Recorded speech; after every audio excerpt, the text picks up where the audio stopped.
안녕하십니까. 예수님 보혈TV입니다. 오늘의 주제는 왜 나의 죄를 해결하기 위해 예수님께서 많은 피를 흘리셨나입니다. 먼저 짧게 기도하고 시작하겠습니다. 사랑의 예수님, 저와 이 수많은 인류를 죄에서 구원하시고 하나님의 자녀로 삼아주시기 위해서, 천국 자녀, 예수님의 자녀로 삼아주시기 위해서 2000년 전에 피 흘리시고 십자가에 못 박혀 돌아가시고 3일 만에 부활하신 주님의 은혜 감사드립니다. 지금 임마누엘이 이름으로 저희와 함께 하고 계심에 감사드립니다. 이 영상을 보고 듣는 모든 분들에게 예수님의 보혈로 역사해 주시고 보혈로 그분들을 덮어주시고 보혈을 뿌려주셔서 예수님의 보혈의 능력으로 말미암아 또 성령님이 같이 역사하시는 그런 은혜로 말미암아 예수님께서 알려주시고자 하는 진리를 깨달을 수 있도록 또 진리가 너희를 자유케 하리니 말씀하셨습니다. 아는 만큼 저희가 자유함을 얻사오니 깨닫게 하여 주시고 더 깊은 진리 가운데로 인도하여 주시옵소서. 예수 그리스도 이름으로 감사함으로 기도드렸습니다. 아멘. 흔히 기독교에선 인간은 죄인이라고 하는데 난 착하게 양심적으로 살았는데 그리고 법 없이도 살 정도로 착하게 살았는데 나를 왜 죄인이라고 하나 하고 불쾌하게 여기고 또 죄에 대해서 가볍게 넘어가는 경우가 많습니다. 그렇기 때문에 예수님의 십자가 사건과 나와 무슨 관계가 있는지 대부분 모르고 살아가는 경우가 많습니다.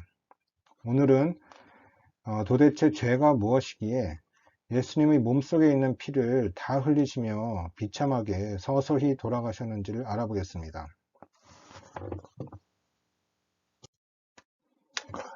로마서 3장 10절에 의인은 없나니 하나도 없으며 깨닫는 자도 없고 하나님을 찾는 자도 없고 라는 말씀이 있습니다.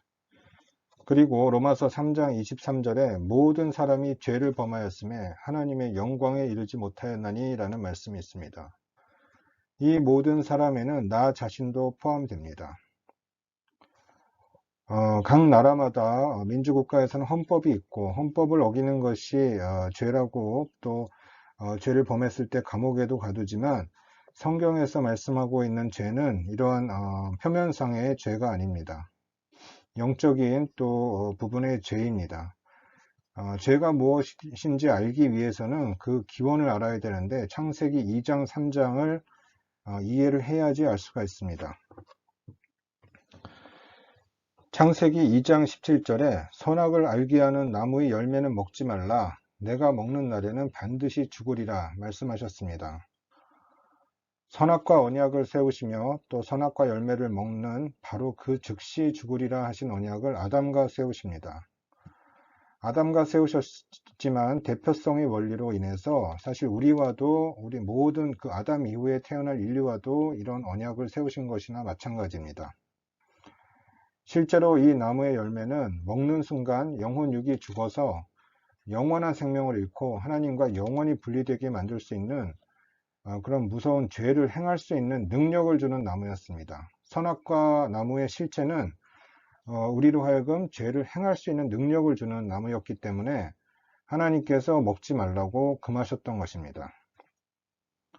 하나님께서는 아담에게 자유의지를 주셨고 하나님의 말씀에 자발적으로 순종할 수 있는지를 테스트하시기 위해서 이 언약을 세우셨습니다.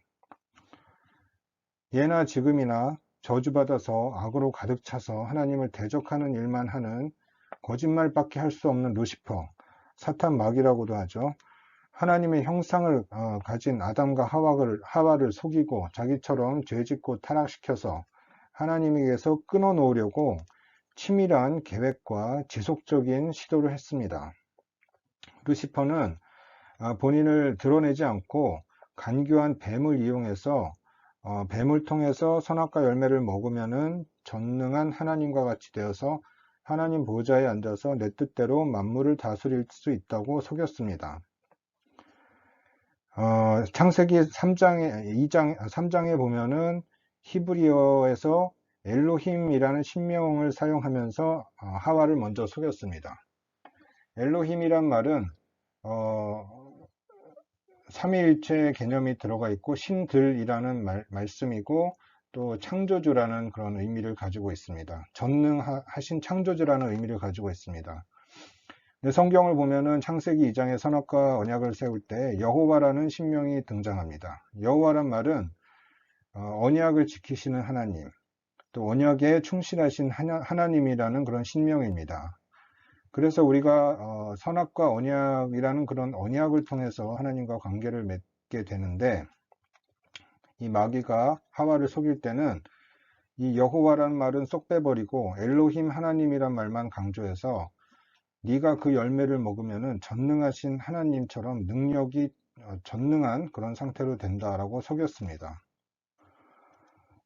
그 이유는 그 열매는 우리를 죽여서 영원히 지옥으로 떨어뜨리기 위해서 새빨간 거짓말을 한 것이고, 하와는 말씀에 대한 지식, 또 하나님에 대한 지식이 없었기 때문에 범죄하게 되고, 또 아담도 같이 범죄하는 비극이 일어납니다.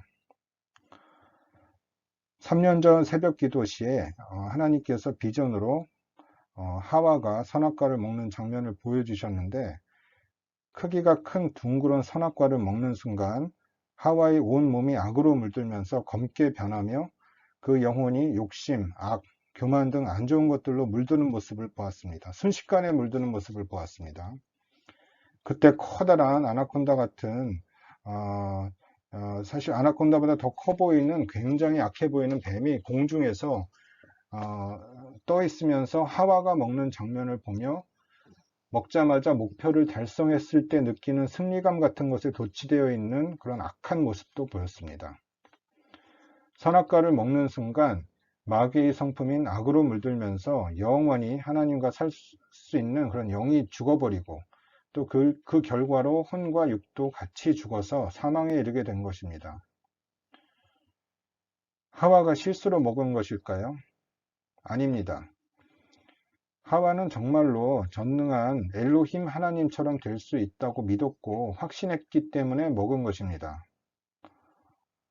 이후에 하나님께서 왜 그랬냐고 물었을 때 전혀 죄의식이나 회개는 없이 뱀의 탓만 하고 남 탓으로 돌리는 그런 말을 하였습니다. 왜 회개할 수가 없었을까요? 결국 악으로 물든 상태에서는 회개를 할 수가 없었고 계속 전능한 하나님이 되고자 하는 욕심으로 가득 차 있었기 때문에 에덴 동산을 결국 쫓겨나게 된 것입니다. 또 추방 후에도 전능한 엘로힘 하나님이 되고자 하는 그런 죄의 속성을 그대로 가지고 있었습니다. 이것이 바로 원죄요, 우리에게 유전된 죄성입니다. 하와가 하나님처럼 되었다면 다음엔 어떤 일을 했을까요? 우리 진정한 창조주 하나님의 보좌에 가서 하나님께서 그 보좌에서 이제 내려오시고 이제부터는 제가 통치하겠습니다 라고 통치권을 요구했을 것입니다. 바로 이 일이 마귀 사탄 루시퍼가 했던 일이고, 그래서 루시퍼가 저주를 받았었던 것입니다. 한국어에는 죄에 대한 개념이 정확하지 않으나 히브리어 원어에는 원죄라는 의미에는 반역이라는 의미가 있습니다. 어느 나라나 쿠데타가 일어나고 반역이 일어나면 반드시 그 대통령을 없애고 자기가 그 대통령의 자리에 앉기 위해서 반역을 일으킵니다. 죄의 속성도 똑같습니다. 하나님을 몰아내고 하나님 자리에 앉아서 하나님처럼 되고자 하는 그런 속성이 죄성에는 있습니다. 만약에 하나님께서 아담과 하와를 쫓아내지 않았다면은 아담하고 하와는 마귀 사탄 루시퍼처럼 영원한 저주에 갇혔을 것입니다. 그러나 하나님께서는 인간을 사랑하셔서 시공간의 제약을 받는 지구로 쫓아내셨기 때문에 다시 회개하고 구원받을 수 있는 길을 예수 그리스도를 통해서 예비하셨던 것입니다. 이것이 선악과 언약 사건입니다. 죄의 힘은 너무도 강력해서 인간의 힘으로 해결할 수가 없습니다. 또 선악과를 먹는 순간 성령 하나님은 우리 영혼 속에서 추방당하신 것이고, 인간의 영혼육의 그 DNA가 죄로 오염되었고, 자손 대대로 DNA를 통해 죄성이 유전되었고, 원래 DNA가 하나님께서 시초에 설계하시고 계획하신 것에서 변질되어 마귀가 마음대로 조종할 수 있는 상태, 나중에는 영원한 사망까지 이룰 수 있게 부패가 되었었던 것입니다. 이것이 죄의 힘이요 권세요 구약 4000년간의 역사, 신약 2000년간의 역사를 보면 죄에 굴복한 인류 역사의 비극을 확인할 수 있습니다. 지금도 자기가 전능한 엘로힘 하나님이 되어서 자기 뜻대로 주변 상황과 사람, 국가를 다스리고 또 하나님의 뜻을 거역하고 악으로 가득한 세상을 만들려는 시도는 계속되고 있습니다. 특히 예수님을 믿지 않는 자의 삶 속에서 마귀 사탄이 일체가 되어서 하나님을 대적하는 일을 하고 있습니다. 로마서 1장 18절에서 32절에 보면 당시 로마 사람들의 죄에 대해서 얘기한 것이지만 지금도 똑같이 그때보다 더 악하게 드러나고 있습니다. 26절에서 27절에 보면 남자가 남자로 더불어 부끄러운 일을 행하고 여자가 여자로 더불어 부끄러운 일을 행한다고 말씀하고 있습니다. 지금 있는 그런 죄악들과 비슷합니다.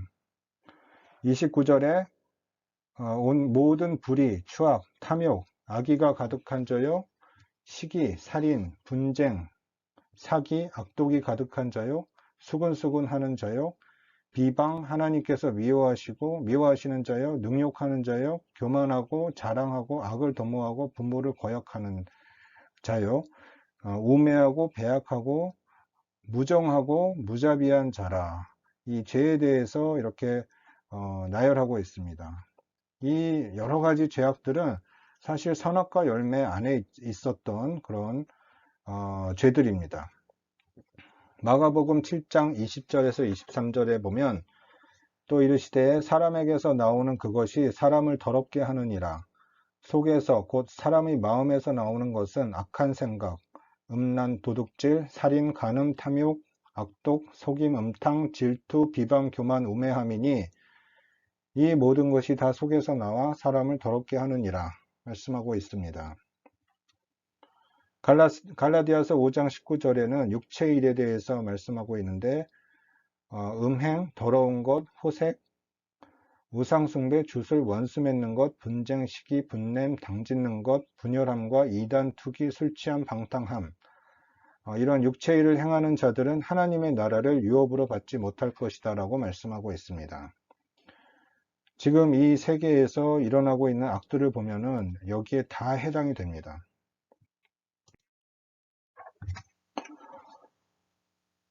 그럼 예수님의 피는 영혼육이 죄로 물든 오염된 인간에게 어떤 효과를 발휘하게 될까요?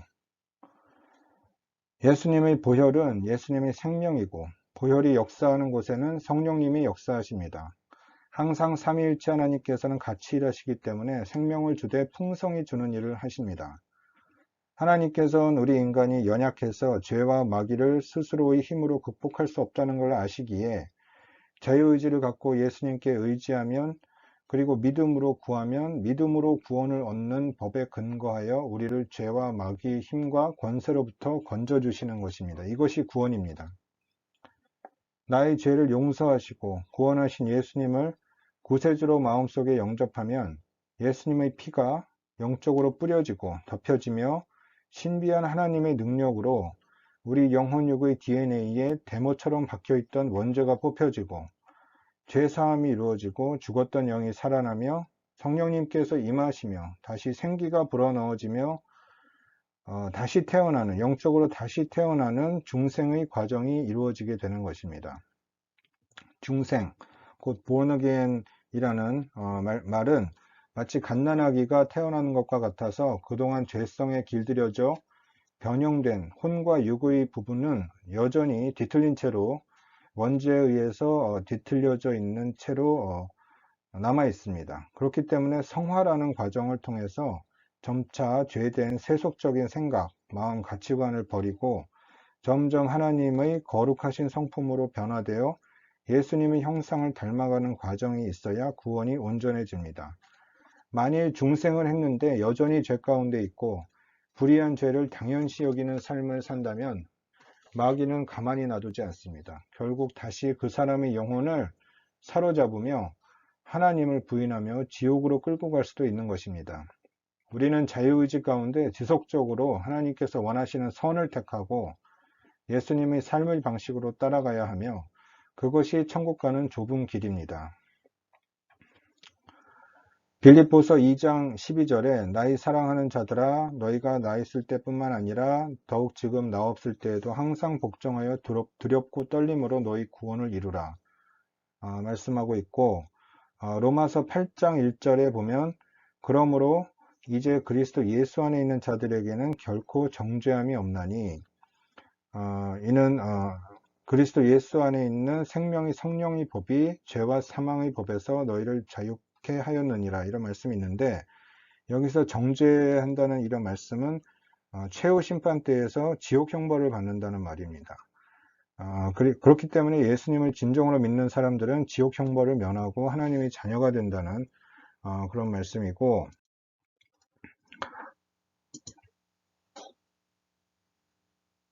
또 번역이 안 된 말이 있는데 그리스도 예수 안에 있는 사람들은 어떤 사람들이냐 하면은 영어 킹제임스 버전에 나와 있습니다. 육체 욕심을 따라 사는 자들이 아니고 성령님의 인도를 따라 사는 자들이 예수 안에 있는 자들이다. 이들에게 심판날에 지옥 가는 판결이 없다는 말씀입니다. 로마서 8장 14절에 보면 하나님의 영으로 인도함을 받는 사람들은 하나님의 아들이라 말씀하셨습니다. 그렇기 때문에 예수님을 진정으로 믿는 사람들은 성령님의 인도를 받아야 하고, 성령님의 인도를 받아서 성령께서 원하시는 그런 삶을 살아갈 때에야 하나님의 아들로서 인정되는 것입니다.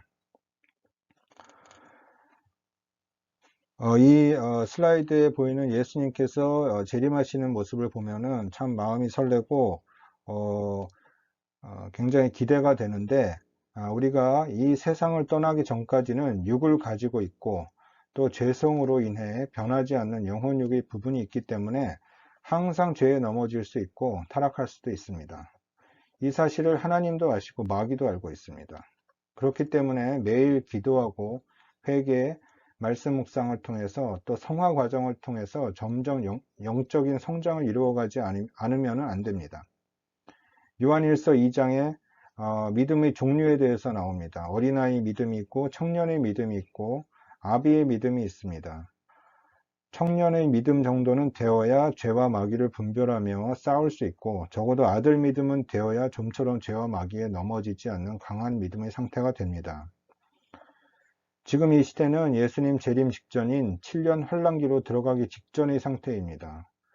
7년 환란기가 끝나면 마귀 사탄 루시퍼는 1000년간 무적행에 갇히고 거짓 선지자 적그리스도는 불못에 들어갑니다. 마귀 사단 졸개들도 이제 자기들의 수명도 몇 년 안 남았다는 것을 알기 때문에 믿는 자들 한 사람이라도 더 타락시켜서 지옥으로 끌고 가려고 막바지 총력전을 하고 있습니다. 하나님을 부인하는 세속적인 정부, 권력기관, 대기업들, 대중매체들, 온갖 사회단체들을 사용해서 하나님을 대적하는 세상을 만들기 위해서 혈안이 되어 있습니다. 우리는 이럴 때일수록 죄와 마귀의 실체를 밝히 알고 기도하고 깨어서 대적해서 승리할 수 있도록, 또 마지막까지 믿음의 경주를 잘 할 수 있도록 깨어서 기도하며 성령 하나님의 인도를 받아야겠습니다. 감사합니다. 고생을 얻고 하나님의 자녀가 여러분은 천국과 지옥이 있다는 것을 믿으십니까? 만약 여러분 중에 예수님을 믿지 않는 분이 있다면 이 시간 예수님을 마음속에 영접하고 거듭나서 하나님의 자녀가 되길 바랍니다. 지금은 예수님께서 이 세상을 정리하시기 위해서 다시 오실 그런 재림의 때가 임박해 있습니다. 한 번 죽는 것은 사람에게 정하신 것이요 그 후에는 심판이 있으리니라는 하나님의 히브리서의 말씀처럼 우리는 이 세상을 떠나게 되면은 천국으로 가든 지옥으로 가든 양당 간에 한 곳으로만 갈 수가 있습니다. 예수님을 믿고 하나님의 자녀가 된 사람들은 천사들에 의해서 인도받아 천국문으로 들어가게 되고, 또 믿지 않는 자, 예수님의 은혜를 받지 못한 자들은 자기 원죄의 문제를 해결하지 않은 사람들은 안타깝게도 지옥으로 들어갈 수밖에 없습니다. 영접하는 자, 곧 그 이름을 믿는 자들에게는 하나님의 자녀가 되는 권세를 주셨다고 말씀하셨는데, 진정으로 예수님을 믿고 하나님의 자녀가 되어서 나중에 천국으로 가는 길을 선택하길 원하신다면 저를 따라 기도하시기 바랍니다. 하나님은 교회에만 계신 것이 아니고 어디나 계시고, 우리가 무슨 생각을 하든지 무슨 말을 하든지 다 알고 응답하시는 분이십니다. 저를 따라 기도하시겠습니다. 예수님, 오늘 말씀을 듣고 저희 죄를 용서하시고 구원하시기 위해 십자가에서 피 흘리시고 돌아가신 후 3일 만에 부활하셔서 믿음으로 구원받는 은혜를 주심에 감사드립니다. 저희 죄를 예수님의 피로 씻어주시고 용서해 주시고 거듭나는 은혜를 주시옵소서. 예수님을 저희 구세주로 마음속에 영접합니다. 성령 하나님을 저희 마음속에 영접합니다. 다시 태어나는 중생을 할 수 있도록 은혜를 주시고 하나님의 자녀가 되게 하여 주시옵소서. 천국 가는 그날까지 인도해 주시옵소서. 감사드리며 예수 그리스도의 이름으로 기도드렸습니다. 아멘.